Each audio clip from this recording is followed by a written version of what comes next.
프로그램은 15세 미만의 청소년이 시청하기에 부적절한 내용을 포함하고 있어 보호자의 시청 지도가 필요합니다.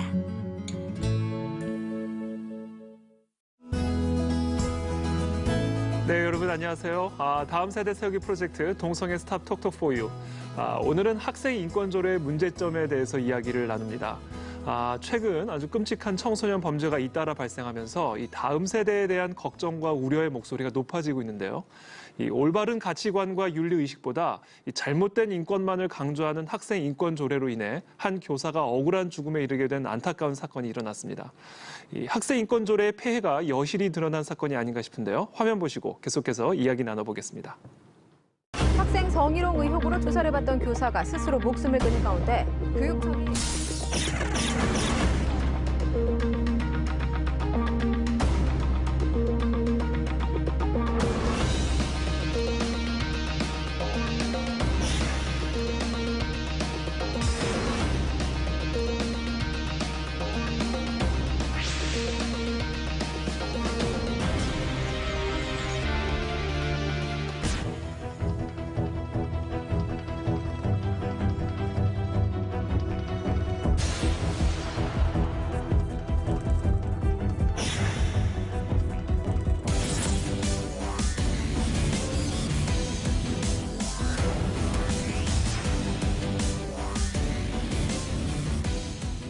네, 오늘은 특별히 이 학생 인권 조례의 문제점과 이번 사건의 진실에 대해서 좀 이야기를 나눠볼 텐데요. 오늘 그 말씀을 나눠주실 패널 분들을 모셨습니다. 수동연세요양병원 염한섭 원장님, 그리고 의료윤리연구회 초대 회장 이명진 회장님 나오셨습니다. 네, 안녕하세요. 반갑습니다. 네, 건강한 사회를 위한 국민연대 한효관 대표님, 그리고 법무법인 저스티스 대표 지영준 변호사님 함께하셨습니다. 네, 반갑습니다. 안녕하세요. 네, 이제 본격적으로 이야기를 좀 나눠볼 텐데요. 먼저 우리 지영준 변호사님 한번 토크보드를 좀 말씀해 주시죠. 예, 학생 인권 조례의 한계입니다. 네. 지금 현재 우리나라에 17개 광역자치단체 중에서 경기, 서울, 광주, 전북 이렇게 4곳이 학생 인권 조례가 만들어졌습니다. 네. 그런데 학생 인권 조례를 만드는 것은 학생들의 인권을 보호할 것이다 이렇게 생각하고 있는데요. 실질적으로 학생 인권을 보호하는 것이 아니라 오히려 다른 문제점이 있지 않나 이렇게 생각하고 있습니다. 네. 지금 현재 대전광역시나 울산에도 계속 학생 인권 조례를 제정하려고 추진 중에 있거든요. 그런데 한국 교사들이나 학부모들이 이걸 반대하고 있습니다. 그런데 그 내용을 보면 좋은 내용들이 많이 있죠. 학생 인권 조례 보면 차별을 받지 않을 권리, 폭력으로부터 자유로울 권리, 학습을 할 권리, 또 두발 복장을 자유할 권리, 또 소지품을 검사를 금지한다든지 실제로 좋은 내용들이 있습니다. 그런데 이런 것들은 이미 법령에 다 제정돼 있는 거거든요. 학교 규칙이라든 교육 관계 법령에 다 있는 것인데 굳이 이렇게 법령에 있는 것을 왜 제정하려고 하는 것이냐. 그래서 제가 볼 때는 이걸 학생들의 인권 보장을 하는 것이 아니라 다른 목적이 있지 않겠느냐 이런 주제를 가지고 나왔습니다. 네. 알겠습니다. 그래서 그 구체적인 이야기들을 오늘 계속해서 좀 이야기를 나눠주시면 감사하겠습니다. 네, 우리 염한섭 원장님 오늘 어떤 토크를 가져오셨는지 한번 열어주시죠. 한 교사를 죽음으로 몰고 간 인권 조례라는 네. 내용입니다. 부안이라는 시골 마을이 있는데 네. 거기에 중학교가 하나 있습니다. 불과 학생 수가 20명이 안 되는 정말 전교생이 20명이 안 되니까 얼마나 소박한 학교겠어요. 수학 교사셨던 선생님이 계셨습니다. 그런데 이분이 갑자기 덜컥 성추행범으로 고발이 된 거예요. 네. 내용은 뭐냐면 야간 자율학습 때 지도를 하시는데 어떤 여학생이 다리를 그렇게 막 떨더래요. 네. 떠니까 선생님이 그 학생이 다리를 떠니까 옆에 학생들이 공부하는데 약간 방해가 됐겠죠. 그래서 무릎을 손가락으로 이렇게 톡 치면서 다리 떨면 복 나가 이렇게 말을 하신 거예요. 그런데 이 사건이 갑자기 이상하게 비화되면서 선생님이 허벅다리를 만졌다 등등 이상한 방향으로 가서 경찰에 고발이 됐어요. 그런데 당연히 무혐의로 내사 종결이 됐고 피해 입은 것으로 지목됐던 학생도 자기는 성추행 당한 적이 없다라고 이제 진술서를 썼고 다 그래서 해결이 됐습니다. 그래서 끝난 줄 알았는데 그 학생 인권센터라는 이상한 데 있잖아요. 저는 거기가 빨리 없어지는 것이 대한민국의 미래를 위해서 훨씬 도움이 된다고 생각하는데 거기에서 경찰이 이미 무혐의 처분난 이 사건을 우리가 이거 조사해야 된다라고 나서기 시작한 거예요. 그래가지고 어떻게 했냐면은 선생님에 대한 접수장이 고발된 5일 후에 5일 만에 직위 해제가 되고 교원 연수원으로 발령을 내는데 교원 연수원에 이 수학 선생님이 가보니까 독방에 책상 하나 있더래요. 3달 동안 독방 생활했어요. 사실상 감옥 생활한 거죠. 독방 감옥 생활. 그러면서 절대 학교 근처 얼씬도 하지 말아라. 왜냐하면 학교 그 경계선 안으로 들어가면은 그 지역 경계선 안에 들어가면은 학생이나 그 학교 선생님이나 학부모를 만날 수 있으니까 만나는 것 자체가 네가 그 사람들 인권 침해하는 거다 해가지고 가지도 못하게 하는데 문제도 뭐냐면은 거기에 자기 노모가 살아요. 그럼 아들이 가가지고 이것저것 해드려야 되는데 자기 부모님도 못 만나는 거예요. 그렇게 철저하게 이제 고립되는 순간에 뉴스에 나기 시작하는 거죠. 성추행범. 그러니까 오히려 해당 학생과 학부모들이 우리 선생님 그런 사람 아니다라고 적극적으로 해명을 했음에도 불구하고 그 인권센터는 결국 처분을 내리면서 뭐라고 했냐면은 이제 처분이 나갈 건데 그 학교로 돌아가면 당신이 돌아왔다는 것만으로도 다른 사람한테 인권 침해니까 다른 학교로 발령을 내겠다. 거기서 기다리고 있으면 처벌이 나갈 거다 이렇게 통보를 된 거예요. 그러면 생각해 보세요. 다른 학교로 가면 그 다른 학교에서는 이 선생님에 대한 배경을 전혀 모르는데 오자마자 성추행범으로 징계가 내려지면은 완전 그런 사람 되는 거 아니에요. 그래서 이 선생님이 진짜 빌었대요. 제발 나를 처벌을 받더라도 그 상서 중학교에서 처벌받게 해달라. 거기는 학부모도 학생들도 내가 성추행범이 아니라는 걸 다 인정을 했기 때문에 내가 받아도 거기서 받겠다. 그러니까 그거를 묵살한 거예요. 그러니까 이 선생님이 자신의 어떤 그 수치감 이거를 벗어날 수 없다고 자살을 하세요. 그런데 이 사건 때문에 사실 이미 모 공중파 방송에서 해당 인권센터를 방문해서 인터뷰를 했어요. 가가지고 사람이 죽었는데 일단 미안해하는 기색이 전혀 없고 예, 그 기자가 인터뷰를 했어요. 해당 학생들 만나봤냐. 그러니까 하는 말이 뭐냐. 우리가 그 해당 학생을 왜 만나냐. 우리 만날 필요가 없고 만난 적도 없다 따라서. 아니 그럼 사건이라는 게 당사자가 있는데 피해 당사자도 만나지 않고 가해자로 지목된 사람을 무조건 조지겠다? 이거는 고문기술자죠. 고문기술자. 무조건 고문해가지고 없는 자백 받아내겠다는 거 아니에요. 그다음에 합의 과정을 거쳤냐.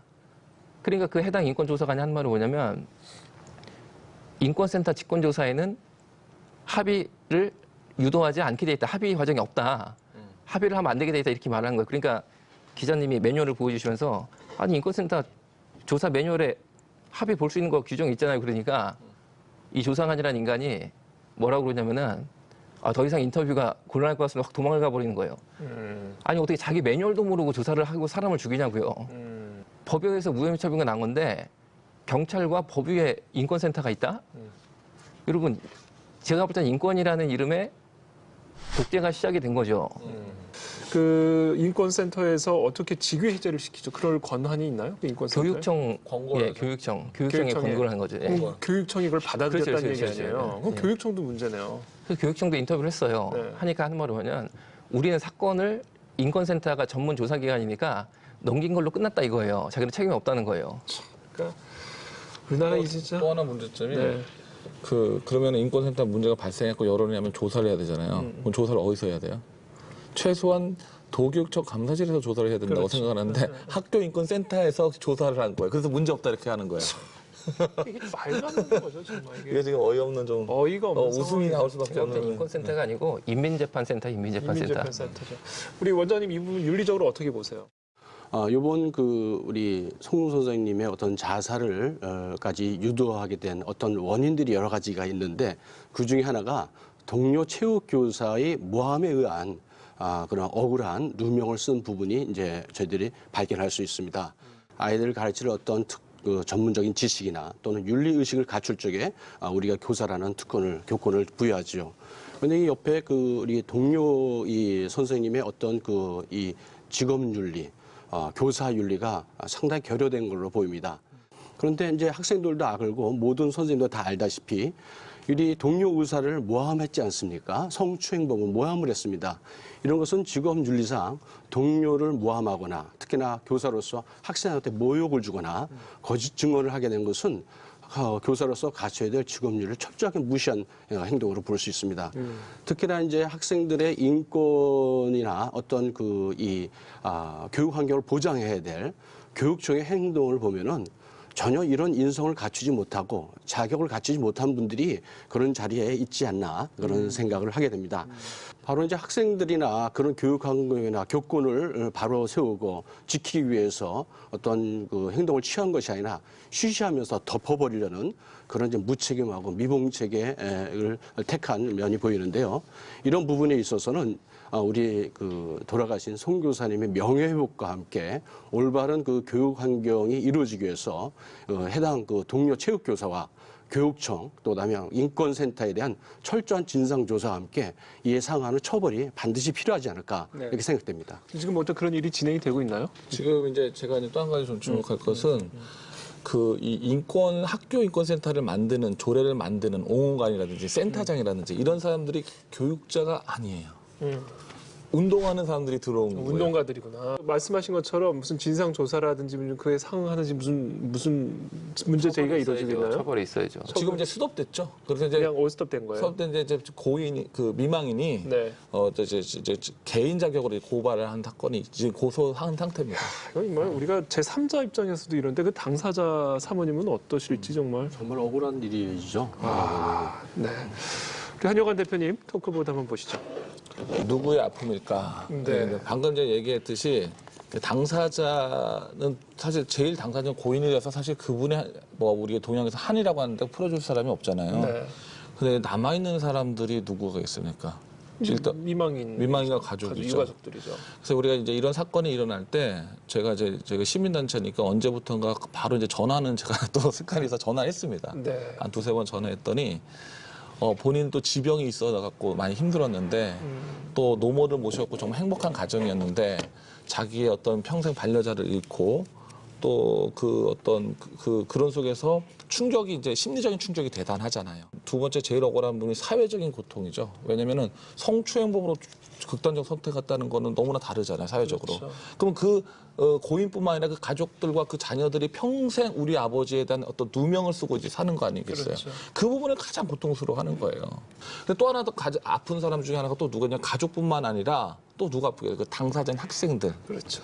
내가 죽였다는 생각이 얼마나 강했어요. 근데 사모님이 전화하면서 말한 말이 아이들은 절대 잘못이 없다. 걔네들한테 피해가 가서 안 된다 이런 생각을 했는데 이 고인이 그 조사 과정에서도 인권센터가 뭐라 하냐면 선생님이 인정했다는 걸 계속 강조하거든요. 진술서 있다. 선생님이 인정했다. 근데 그게 어떻게 인정했냐면은 끝까지 선생님이 이제 부의를 하니까 학교 인권은 이렇게 얘기합니다. 그래 당신 그러면 자기 문제가 없는 사람이야? 그래 좋아. 그러면 학생들이 거짓말로 신고하네? 그럼 학생들이 무고죄에 해당해서 그들을 처벌해야 되는데 이렇게 이제 협박을 하는 거죠. 거기서 선생님이 무너진 거예요. 근데 이제 일이 조사 나고 커지니까 학생들은 이거 아닌데 완전히 부인하고 막 탄원 학생들도 노력했죠. 아니라고 진술서도 써주고 학생의 아버지도 그 탄원서를 다 돌아가면서 써주고 노력을 했죠. 근데 이제 중요한 거는 그 아까 말했지만 내가 말하고 싶은 거는 그 아픔이 그 학생들의 아픔이 언제까지 평생 가지 않겠습니까? 그렇죠. 평생 상처가 되죠. 그리고 또 하나의 아픔은 우리 이걸 바라보는 국민들의 마음은 어떻겠습니까? 우리가 알고 있는 그 선생님에 대한 어떤 그런 숭고한 가치들도 다 잊어버리게 되고 또 마지막으로 또 아픔을 누가 아프냐면 이거를 살인한 그 사람도 저는 아픔을 평생 갖고 갈 거라고 저는 생각을 저는 합니다. 그 대가를 지불하겠죠. 아픔을 넘어서. 그 사람은 네. 제가 볼 때 조금 이따 말씀드리겠지만 인권이라는 이름의 연쇄살인범이고 그렇죠. 저는 사이코패스라고 생각하고 있어요. 제가 이유는 이따 말씀드릴게요. 예. 네, 그 얘기를 좀 해주세요. 네, 이 사건 법적으로 어떻게 보세요, 변호사님은? 예, 이미 경찰에서 수사가 끝났고 그런데 징계를 한다고 했지 않습니까? 저는 기본적으로 이 학생인권센터의 그 권한에 대해서 의문이 있거든요. 경찰이나 검찰처럼 수사권이 있느냐 이런 문제가 제일 먼저 하나 있고요. 그다음에 그 학생인권센터를 설립시키는 그 조례에 학생인권조례가 법률적으로 정당한 근거를 갖고 있느냐 저는 이런 문제가 있다고 생각하거든요. 실질적으로 그 인권 침해라는 것은 이미 경찰에서 우리가 여러 가지 구성 요건이 있지 않습니까? 폭행이면 폭행죄, 명예훼손, 명예훼손죄, 아니면 상해죄 이렇게 다 구성 요건이 정해져 있거든요. 그런데 인권 침해 그러면 뭐가 인권 침해입니까? 모든 게 다 인권 침해죠. 사실 우리 여기 오늘 촬영한다고 가만히 앉아 있으라는 것도 내가 나가고 싶은데 지금 못 나간 거 아니에요.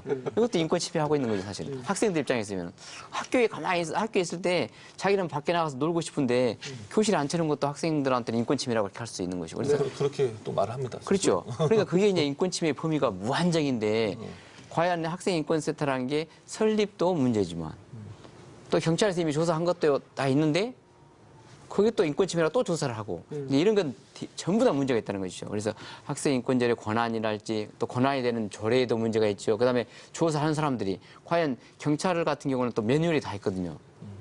그런 매뉴얼을 다 지켰느냐, 이게 적법 절차라고 하거든요. 그런 걸 지켰느냐, 이게 다 문제거든요. 그래서 그런 문제가 총체적인 문제가 있다. 저는 그렇게 보고 있습니다. 그러니까 뭐 결국 인권 얘기를 하지만 결국 인권을 박탈하고 침해하는 미망인이 가장 억울해하는 것은 뭐 아까 경제적인 것도 아까 네. 말씀드렸지만은 그 명예회복입니다 지금. 그렇죠. 명예회복. 그러면은 이거 뭐 명예회복을 위해서는 법적으로 어떻게 해야 됩니까? 정말로 절차를 잘 지키서 했는지 조사해서 권한도 없거나 아니면 권한을 남용했거나 하면은 당연히 손해배상도 하고 이렇게 해야 되지 않겠습니까? 좀 법적으로 좀 도와드려야 되지 않을까 싶은데요. 그 부분에서 네, 제가 네. 또 이제 미망인과 통화하는 과정에서 알게 됐는데 다행히 교총에서 한 분이 이제 붙어서 이제 도와주는데 제가 보기에 이건 너무 많은 분야일 것 같아서 우리 지영준 변호사는 제가 이게 항상 찔르거든요. 그래서 우리 변호사님들 계시니까 변호사님들 붙으셔서 네, 좀 근데 이게 도와드려야 좀 될것 오해할 수도 있어요. 왜냐하면 우리가 이렇게 붙어버리면은 또 뭐 목적이 있어서 그런 수 있다고 생각할 수 있으니까 이 방송이 나가면 우리의 순수한 마음이 전해지고 또 우리뿐만 우리의 아니라 수수성을 의심할 뻔은 저는 이 정도의 문제가 이번 기회에 정말 개인적으로 돕는 것뿐만 아니라 국회 차원에서 좀 나서줘야 됩니다, 이런 거는. 그래서 지금 가장 우리 대한민국의 문제점 중에 하나가 건전한 교권이 무시되고 권위가 무시되는 거거든요. 네. 그래가지고 교육 현장이 무너지고 있습니다. 이걸 바로 세울 수 있는 기회를 좀 삼았으면 좋겠어요. 이런 것들을. 좋은 예. 기회가 되면 좋겠네요. 네, 우리 이명진 원장님 한번 토크보드 계속해서 이야기 나눠보겠습니다. 네, 저는 영혼을 파괴하는 인권조례라는 주제로 말씀 좀 드리고 싶습니다. 현재 학생인권조례는 이번 사건을 통해서 저희들이 알 수 있듯이 교사의 권위와 교권 그리고 교사 개인의 인권까지도 침해하는 점이 큰 문제입니다. 네. 보통 인권이라고 할 적에 보통 사회 질서나 규범, 예의 범절을 뛰어넘는 인권은 거짓 인권이라는 것을 우리가 먼저 분명히 할 부분이 있습니다. 특히나 이제 교육에서 인권이 이렇게 존중되는 부분 중에서는 교육을 통해서 많이 이루어지죠. 이런 교육은 우리가 이제 교실 내에서 어떤 지식을 전달하는 정규 교육 과정뿐만 아니라 우리 교사 선생님들의 행동과 말 또는 모습을 통해서 배우는 이제 비정규 교육 과정을 통해서 많이 배우게 됩니다. 특히나 중요한 것이 학생들은 이제 어떤 롤 모델을 보고 배운단 말이죠. 그런데 이 건전한 롤 모델이 형성이 되기 위해서는 여러 가지 조건이 좀 필요합니다. 첫째, 교사가 어떤 윤리적 의식이나 그런 그 모습을 정확하게 학생들한테 보여주고 언행 일치되는 모습을 보여줘야 됩니다. 특히나 이제 이런 최근에 문제가 되는 학생 인권조례 이 내용들을 보면요, 이 내용들이 어떤 권위들을 억압으로 무조건 생각하고 다 거부하죠. 이런 것도 어떤 시대의 사조의 흐름에도 같이 일치하는 부분이 있는데요. 네. 또 우리 학교 교육이나 가정을 해체하자는 이 네오마르크시즘의 어떤 사상의 연장선이라고 저는 보고 있습니다. 네. 그렇기 때문에 나타난 그 현상인데요. 윤리의식과 함께 또 동성애에 대한 이 잘못된 가치관 주입이라든지 네. 그다음에 그럴 성윤리가 이 학생 인권 조례 내에 들어 있습니다. 네. 그래서 이런 인권 조례가 학생의 인권을 옹호하는 것이 아니라 교권을 무너뜨리고 네. 학생들의 영혼을 파괴하고 또 오염시키고 황폐하고 시키고 있습니다. 네. 인권이라는 거짓 이름을 통해서 가정으로 들어서 우리 영혼을 파괴하고 또 우리의 학교와 가정을 파괴하고 있습니다. 이런 학생 인권 조례 빨리 없어져야 될 것 같습니다. 암적인 존재 같아요. 저는 교육 현장의 암. 선생님 사례뿐이니까 학생도 죽이고 선생님도 죽이고 지금 저는 교육 현장의 암적인 존재로 생각합니다. 좀 더 구체적으로 우리 변호사님 좀 얘기해 주시죠. 그렇죠. 우리 방금 원장님 말씀하셨는데요. 그래서 인권조례 내용 자체가 아까 말씀대로 차별받지 않을 거지, 뭐 폭력으로부터 자유로울 권리 이런 내용들이 다 있다고 했잖아요. 그런데 이런 것은 이미 다 다른 법령에 다 있었던 것이고 특이한 것은 이 학생 인권조례가 이 국가인권위원회법 2조 3항에 있는 그 차별받지 않을 권리를 그대로 준용해서 와 있거든요. 그래서 특별히 다른 것과 다른 점이 학생 인권조례는 차별받지 않을 권리를 이렇게 이제 구체적으로 나열하는 곳이 있고, 이렇게 서울이나 경기나 광주 같은 데는 이렇게 구체적으로 나열을 해놨고, 전라북도 인권조례 같은 경우는 국가인권위법 제2조 3호를 그대로 준용을 하고 있거든요. 네. 근데 거기 내용이 어떤 내용이냐면 학생들이 처음에는 좋아요. 성별이나 종교나 뭐 사회적 지위나 또 가족 형태나 이렇게 차별하지 않는다 내용인데 거기다가 또 이런 내용도 있습니다. 나이나 임신과 출산이나 성적 지향, 또 병력 등으로 처벌받지 않는다. 그런데 처벌받지 않는다. 그런데 과연 이게 나이로 인한 차별이냐, 임신과 출산으로 인한 차별이나 성적 지향으로 인한 차별이나, 저는 학생 인권조례 성적 지향이 성적인 줄 알았어요. 학교 성적. 성적 지향. 네, 성적 지향. 그래서 성적을 너무 지향하지 마라 이런 뜻인 줄 알았거든요. 근데 그 성적 지향이 방금 우리 이명진 원장님 말씀하신 대로 그게 동성애 내용이 있잖아요. 근데 과연 이 학생 인권조례가 유치원부터 고등학생까지 적용되는 거거든요. 유치원, 초등학생, 중학생, 고등학생. 그런데 거기에다가 나이에 따른 차별도 하지 말아라. 임신과 출산에 따라 차별하지 말아라. 성적 지향에 따른 차별하지 말아라. 이런 내용들을 넣어놓고 그걸 학생들한테 가르쳐주면서 임신과 출산도 이제 차별하지 말고, 나이도 나하고 부모하고 나이 차이 차별하지 말아라.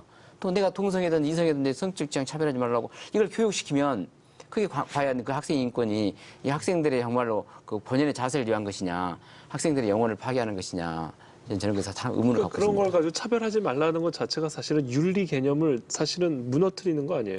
아니 근데 사실은 이 방송을 보면서 오해할 수 있는 분들이 있어요. 네. 왜냐면은 아니 중고등학생들을 사실 실수로 임신할 수도 있고 그걸 보호해줘야 되고 그들을 막 질시하거나 막 더럽다 이런 표현하면 안 되는 거 아니냐라고 말을 하면 이제 할 말이 없어지죠. 그 조항이라고 얘기를 해요. 차별하지 말자.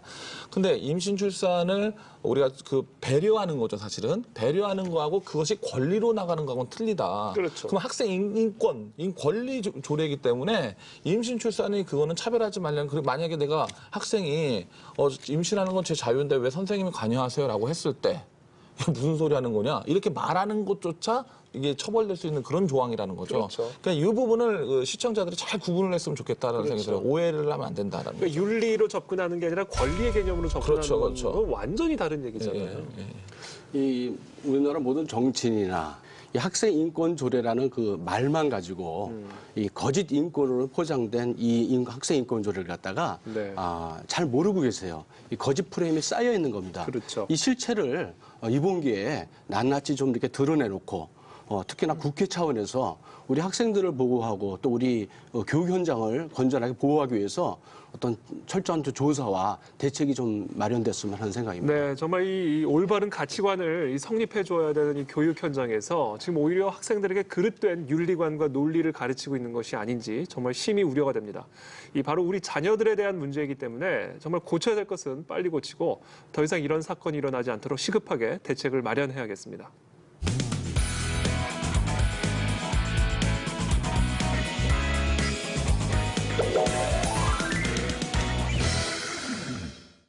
네, 영 원장님, 이번 사건 이외에도 이런 피해 사례가 또 있죠? 사건의 가장 핵심을 차지하고 있는 A 씨가 있습니다. 이 사람이 인권관이에요. 이 사람이 말도 안 되는 조사와 압박을 벌여서 사실상 수석 선생님을 살해했다라고 평가를 받을 수 있겠는데, 이 사람이 불과 2년 6개월 전에 서울시장의 대표였던 박현정 씨를 인격 살해, 사회 살인을 한 사건이 있었습니다. 불과 3년도 안 돼서 이런 사건이 또 재발해서 수면 위로 올라왔다는 거죠. 아, 그 사람이 그 사람이에요? 동일 인물입니다. 동일 인물이에요? 서울에서 사람 하나 죽인 다음에 전라도 하나 또 죽였어요. 네. 저는 이 A 씨를 일명 인권이란 이름의 연쇄 살인범이다라고 네. 생각하고 있습니다. 네. 그런데 박현정 씨 사건은 뭐였냐면, 이분이 서울시장 대표를 맡아서 들어가 보니까 이 서울시장의 단원들이 황금 수저들의 집합체래요. 그런데 업무 태만 그리고 업무 능력 부족이 너무 눈에 띄게 보이더라는 거예요. 네. 그런데 이분들의 서울시장 단원들의 월급은 다 국민 세금으로 나가고 있더라는 거 가서 보니까. 그래서 이거는 좀 내가 시정할 부분을 해야겠다 해가지고 말 그대로 이제 정상화를 위해서 노력을 했는데 직원들의 반발을 사게 됐다는 거죠. 그런데 한 남자 직원이 또 엉뚱한 성폭행 내지 성추행 사건을 만듭니다. 그게 뭐냐면은 회식을 이렇게 하는데 이 박현정 대표가 여성이고 50대예요. 그런데 훨씬 몇십 년 연하인 이 남자 직원의 성기를 회식 도중에 다른 사람이 다 보는데 이렇게 만졌다는 거예요. 이게 말이 되는 거예요. 아니 내가 만약에 그런 생각이 있으면 따로 불러서 그랬겠죠. 그렇게 다들 보는 회식 자리에 그랬겠냐. 그리고 이 부한 선생님도 마찬가지입니다. 애들 자율학습 다 하는데 여학생 허벅지에 손을 넣겠냐고요. 그런데 굉장히 놀라운 유사성을 지니고 있는데 이 짧은 말도 안 되는 진술 때문에 또 인권센터가 나서서 조사를 벌이게 되고 그때 부한 선생님을 죽인 당사자인 A씨가 서울의 인권관이었어요. 그냥 유죄 처분해버리고 방송에 띄워버렸어요. 이걸 똑같아요. 이 과정이. 네. 똑같이 띄워버렸어요. 그랬는데 2년 6개월 만에 무죄가 나왔어요. 성추행은 없었다. 아니, 피해자가 피해자로 지목된 사람이 가만히 있었어요? 그 사람이 다른 단원들과 카톡한 것까지 공개가 됐는데 이건 월간 조선에도 공개가 됐습니다. 네. 사건을 조작 내지는 일부러 부풀리자라는 내용의 카톡 내용이 다 적발이 돼버린 거예요. 2년 6개월 동안 이 사람이 어떻게 살았겠냐고 생각해 보세요. 그렇죠. 안 죽은 게 다행이 안 죽은 게 다행. 그렇죠. 그런데 이 A씨가 전라도로 발령이 가서 이 사건을 또 일으킨 거예요. 그런데 놀랍게도 과정이 유사하다는 거죠. 그러네. 그러면 이 A씨의 배경이 뭐냐. 이전에 유학생 형제 간첩 사건단이라는 사건이 있었습니다. 이건 뭐냐면은 제1교포 형제 둘이가 서울대로 유학을 왔는데 서울대 재학 중에 북한을 갔다 와요. 그래가지고 무슨 일을 했겠죠. 무슨 일을 했는지는 본인들만 알겠죠. 그런데 이게 우연히 적발이 돼가지고 이분들이 감옥에 들어가게 됩니다. 그랬는데 대한민국 자유주의 사상으로 전향할 것을 요구를 받았는데 자기는 전향 못한다는 거예요. 그래가지고 무려 17년을 감옥에 살아요. 그 사람이 누구냐면은 서민식 씨입니다. 그런데 이분이 감옥에 있는 동안 옥죽편지라고 그래가지고 요만한 엽서에다가 자기의 사상, 사회주의 그리고 뭐 여러 가지 내용들이 있겠죠. 그거를 써서 계속 내보내는데 이게 대한민국 공산주의자들의 사도 바울 서신서랑 똑같은 역할을 했어요. 그런데 이분이 17년 만에 감옥생활 청산하고 나가서 만든 단체가 뭐냐? 인권운동 사랑방이에요. 그런데 그 인권운동 사랑방을 이 서 씨와 함께 공동 창립한 사람이 그 이 인권관 A씨예요. 무슨 드라마 보는 것 같아. 짝지 치는 그 인권관 A씨예요. 분이네, 아주. 그래서 그 인권운동 사랑방의 활동으로 인권관이 되면서 그러니까 인권 조례가 생기면서 인권센터가 생겼잖아요. 그걸로 바로 들어갔어요. 이 사람은 제가 볼 때는 그 사상이 의심스러운 사람이에요. 왜 하필이면은 대한민국 자유주의 체제로 사상을 전환할 것을 거부한 그 사람과. 속까지 완전 빨간 사회주의자인 거죠. 그렇죠. 그 17년 동안 살고 나온 그 사람이랑 인권운동 사랑방을 왜 만들었을까? 매우 의심이 되는데요. 의심이 되죠. 그랬는데 그 서울시장 박현영 대표가 무혐의로 풀려났으니까 2년 6개월 동안 자신은 직장도 잃어 사회적 인격 살인을 당해 이 피해 보상을 당연히 요청할 수밖에 없잖아요. 네. 그 재판을 하는 상태예요 지금. 그런데 이 A씨의 변호인으로 누가 나섰느냐? A씨를 지키겠다고 나선 변호사가 누구냐? 네. 현재 민변의 회장 정현순이에요. 그런데 이 정현순 변호사가 어떤 사람이냐? 정현순 변호사의 남편이 민변의 6대 7대 회장을 한 사람이고 부인도 이어 민변 회장이 된 민변의 최강의 실력자 중에 한 명이에요. 네. 그러니까 그런 어떤 세력의 보호를 받고 있다는 거죠. 그러면 이분들이 동성애랑 어떻게 또 연관이 되느냐? 현재 차별금지법 제정 연대가 만들어져서 그렇죠. 차별금지법을 만들겠다고 정말 이제 제국군을 형성한 거죠. 동성애 제국군. 거기에 상임 대표로 있는 사람 2명 있습니다. 첫 번째 단체가 누구냐? 바로 A씨의 주 활동 무대였던 인권운동 사랑방이에요. 네. 그리고 또 다른 대표가 누구냐? 퀴어 2단으로 판명이 된 섬돌 향립교회예요. 그리고 민변은 어떤 역할을 하냐? 차별금지법 제정 연대에 같은 소속 단체예요. 그러니까 결국에 이 단체들이 연합해서 지향하는 목적이 뭐냐? 차별금지법 제정이고 그로 인한 기독교 파괴라는 거죠. 이건 뭐. 예상은 한 거지만 구체적으로 이렇게 알아보니까 깜짝깜짝 놀라게 되네. 뭐 스펙터클하지 않습니까? 스케일이? 스케일이 이거는 단순한 그냥 학생 인권 조례 차원을 훨씬 뛰어넘는. 아니에요. 이게 그 정도 사건이 아니고 그러니까. 그런 엄청난 거대 동성애 제국군과 맞서 싸우는 사람들이 요분들이에요, 요분들. 우리 개인들. 주여, 이거 정말 소름 끼칩니다. 네. 아이고 참. 아니 대표님, 우리 다시 학생 인권조례 좀 우리 지금 일단 큰 그림을 봤어 지금 우리 원장님 통해서 지금 대한민국이라는 땅 안에서 지금 어떤 일들이 인권이라는 이름으로 또 사랑이라는 이름으로 진행이 되고 있는지를 우리가 일단 큰 그림을 좀 봤는데 좀 더 다시 좀 우리가 돌아와서 이 학생 인권조례를 이 좀 피부적으로 느낄 것 같아요. 지금 학생들 가르치고 계시잖아요. 일단은 저는 이제 그 용어를 이게 사탕조례, 학생 인권은 사탕조례다. 사탕. 예, 달지만 달콤한. 결국 먹다 보면 이가 썩을 수밖에 없는. 네. 두 번째는 학생 인권 조례는 고발조례다. 네. 그리고 세 번째는 학생 인권 조례는 살인조례까지 됐다 이번에 그걸 네. 느꼈고 또 제가 이제 거듭 강조하지만 이것은 절대로 학생과 교사의 문제뿐만 아니라 부모도 무시하고 그렇죠. 또 하나는 뭐냐면 국가도 무시하고 그렇죠. 뭐 이런 것들을 연결된다 보는데 제가 이제 최근 이제 울산에 아까 학생인권 조례 그 때문에 많은 치열한 다툼이 있는데 반대하는 선생님의 그 학생부장입니다. 그분이 이제 그 사례를 보니까 이제 담배 피고 왔어요 학생이. 근데 전학을 온 첫 학생이랍니다. 네. 그래서 이렇게 경기도에서 전학을 와가지고 담배를 폈으니까 당연히 너 불러갖고 이놈아 왜 피냐 이랬더니 전 경기도에서 아무렇지도 않은데 왜 그러세요 이렇게 얘기한 거예요. 그게 무슨 소리냐 그랬더니 터치를 안 한다는 거예요. 네. 그러니까 조곤조곤 다른 것도 물어봤죠. 그랬더니 뭐 그 화장을 하든 하물 피어싱을 하든 문신을 하든 또 그다음에 뭐 술을 먹든 발각이 돼도 그걸 제재를 안 한다는 거예요. 그걸 왜 안 한다 그랬더니 이제 학생인권 조례 때문에 선생님이 어떤 조치를 했을 때 또 반발한다는 거죠. 학생인권 조례의 사상과 양심의 자유에 뭐가 있습니까? 양심에 반해서는 반성문도 거부할 권리가 있어요. 중요한 건 뭐냐면은 그걸 갖다 만약에 마음에 안 들 거라면 고발할 수 있다는 거죠.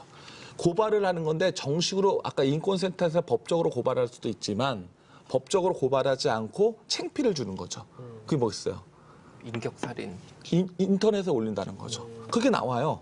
자기가 불만이 있을 때는 인터넷에 올려라는 게 나옵니다.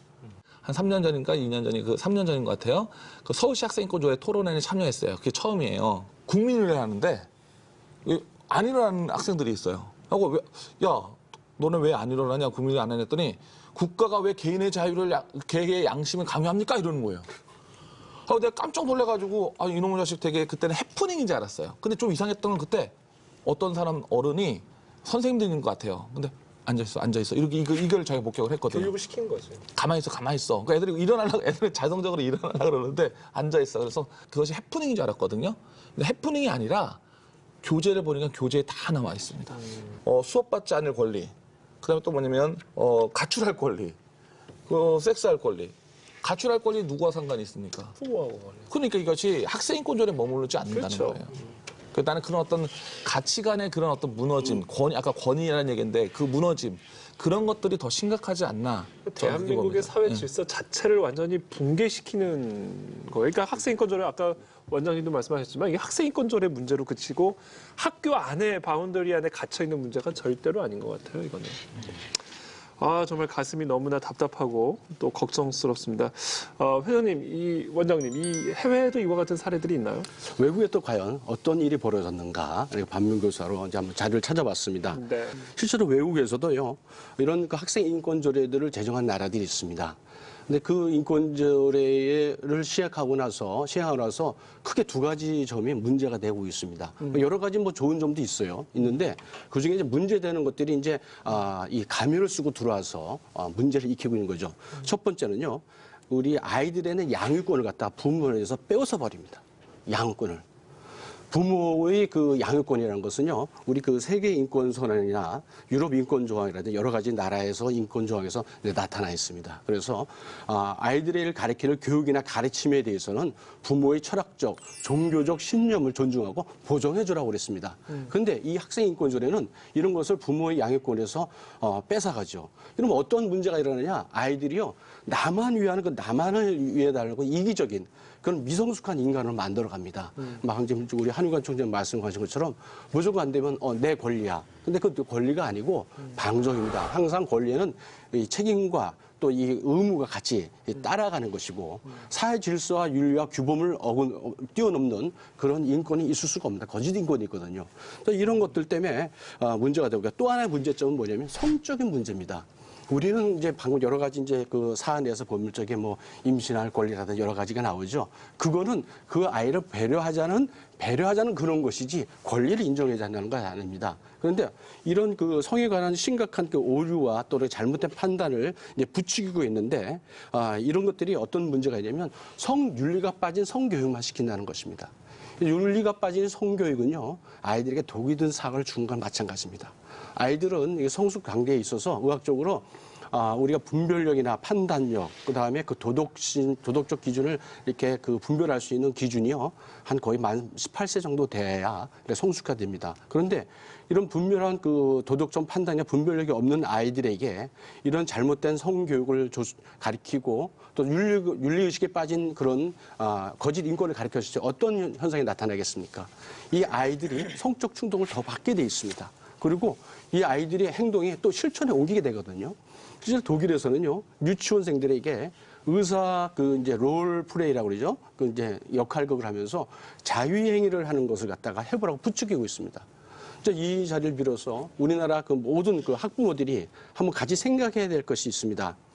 과연 우리가 유치원부터 고등학교까지 해당되는 이 학생 인권을 조례를 통해서 이 성적 자유를 만끽하라, 즐기라고 이렇게 부추기고 있는데 여러분들의 자녀가 이런 그 성적 행위에 대해서 성적 충동을 느낄 수 있는 그 성윤리가 빠진 성교육을 계속 받아야 하는지 이런 것 갖다가 그 지지해주는 학생 인권 조례를 우리가 받아들여야 되는지 우리 이제 학부모들이 이제 깨달아야 될 시기가 왔습니다.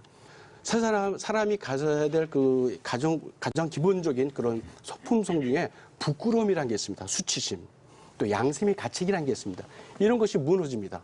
그리고 윤리적 기준이나 감각이 무뎌지게 됐습니다. 그래서 내가 어떤 범법행위나 부끄러운 행위를 하라도 어때 내가 했기 때문에 당연한 것이야.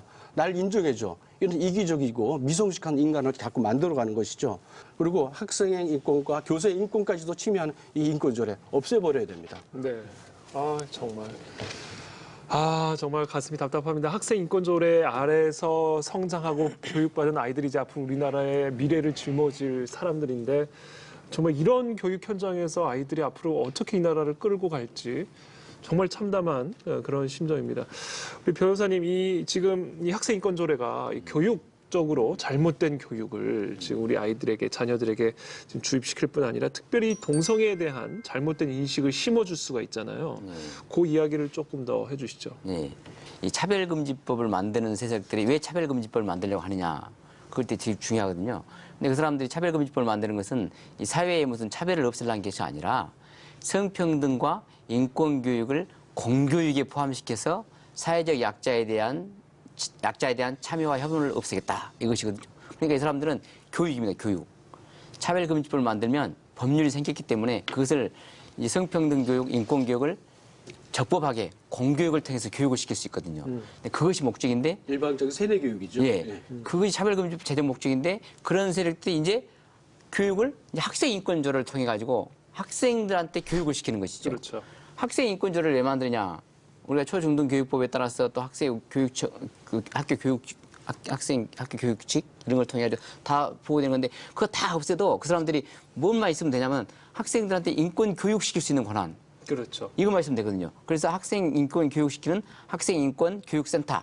이거 딱 두 조항만 있으면 자기들은 만족하는 거예요, 사실은. 네. 그래서 그러면 인권 교육을 시킬 수 있다는 조항이 제일 중요한 건데 학생 인권조례에서. 그런데 중요한 건 뭐야? 인권 교육의 내용이 뭐냐고요. 그렇죠. 아무 내용에 대한 제한이 없지 않습니까? 그렇죠. 실제로 우리가 교육 내용 그러면 교육부 장관이 무슨 과목을 하고 몇 시간씩 교육시키고 이런 내용을 해라. 그리고 또 교사는 또 기본적으로 교사 자격증이 있잖아요. 이런 자격을 갖춰야 한다는데 인권교육 시키는데 무슨 인권교육 자격증이 있어요? 아까 말씀했잖아요. 이 사람이 교사인가? 우리 한효관 대표님 말씀하신 대로. 그러니까 아무나 가서 교육시키는 거고 어떤 내용을 시키는 것이고 아무런 제한이 없습니다.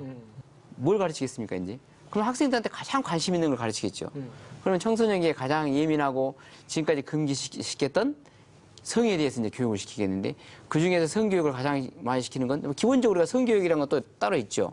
그렇지만 인권교육은 성교육에서 하지 않았던 이제 동성애 교육을 시키게 되는 거죠. 사실 이성에 눈뜨기 전에 다 동성애 좋아하죠. 친구들 동성애 좋아하지 않아요?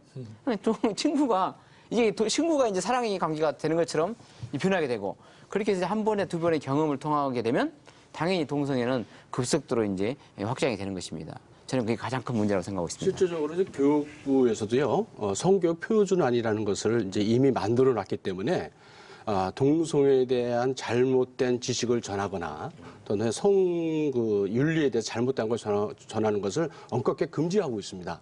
그런데 이제 인권단체 이런 분들은요, 성교육 표준안에 동성애에 대한 지식과 그 정당성을 넣으라 이렇게 주장을 하고 있죠. 소위 인권단체라는 이름으로 붙여진 단체들은 저희가 정말 조심스럽게 주의 깊게 좀 살펴볼 필요가 있을 것 같아요. 좀 그럴 필요가 있습니다. 지금 뭐 정말 지금 너무 심각한 상황인 것 같고. 사실 인권의 스펙트럼이 되게 다양하잖아요. 네. 근데 우리나라 인권을 주도권을 잡았다고 해야 되나? 뭐 그분들이 먼저 그 눈을 떴다는 것은 좀 인정해줘야만 하지만 너무 한쪽 방향의 그런 어떤 계급 투쟁적인 그렇죠. 갈등의 구조를 일으키는 그런 사고로 진행을 했기 때문에 현재는 아까 말씀드린 좀 이게 우리가 좀 심각하게 좀 고민해봐야 심각하게 된다. 지금 봐야 될 것 같아요. 네.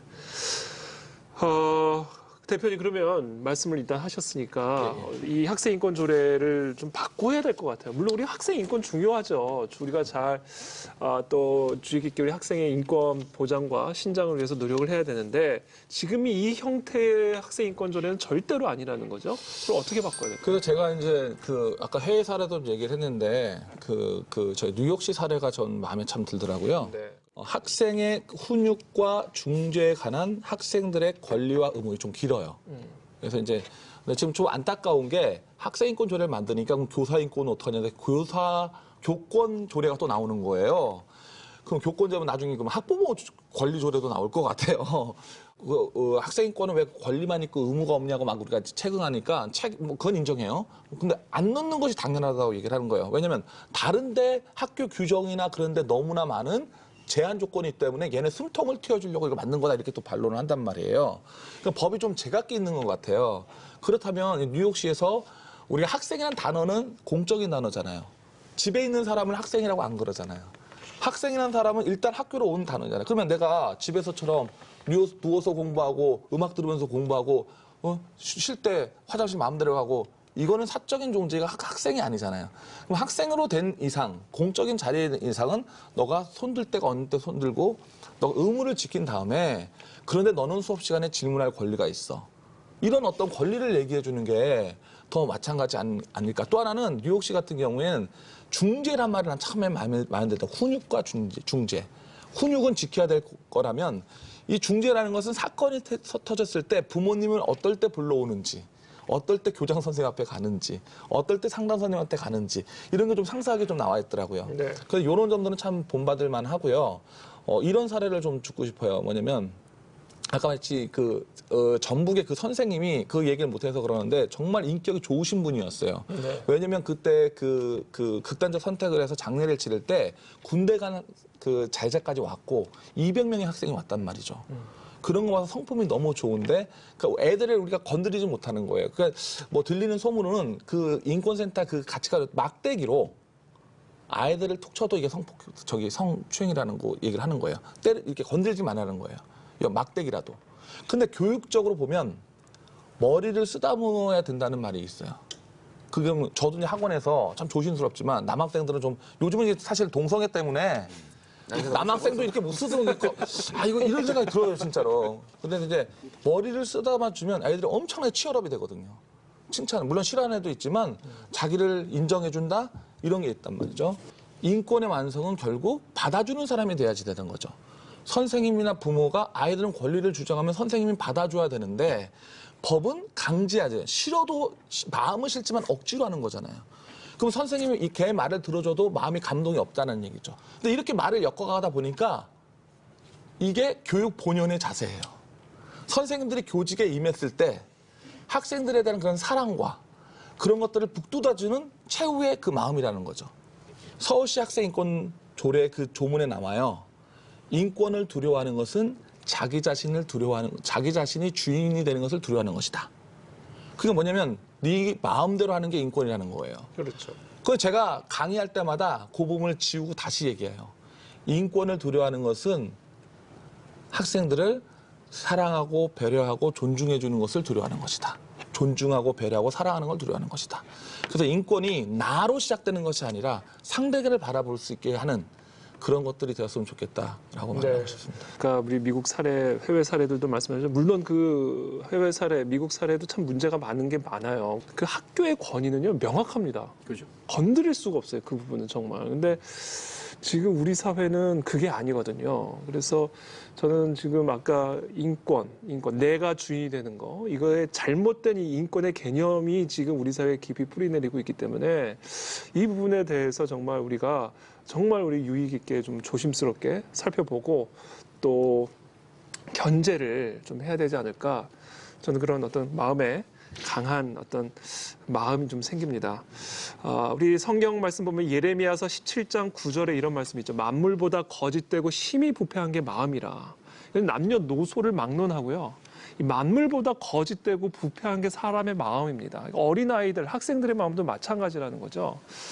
그래서 이런 인간의 실존을 정확하게 이해한다면 교육의 방향과 목적도 달라지겠죠. 우리 아이들 안에 있는 이 부패한 마음들, 잘못된 타락한 이 마음들을 교정해주고 교육시켜주는 것이 사실은 교육자의 책임인데 그것을 그냥 다 풀어놔주는 것이 인권이다. 그것들이 다 권리다라고 방치하는 이 사회가 앞으로 어떻게 될 것인지 좀 우리가 걱정이 되지 않을 수가 없는 그런 상황인 것 같습니다.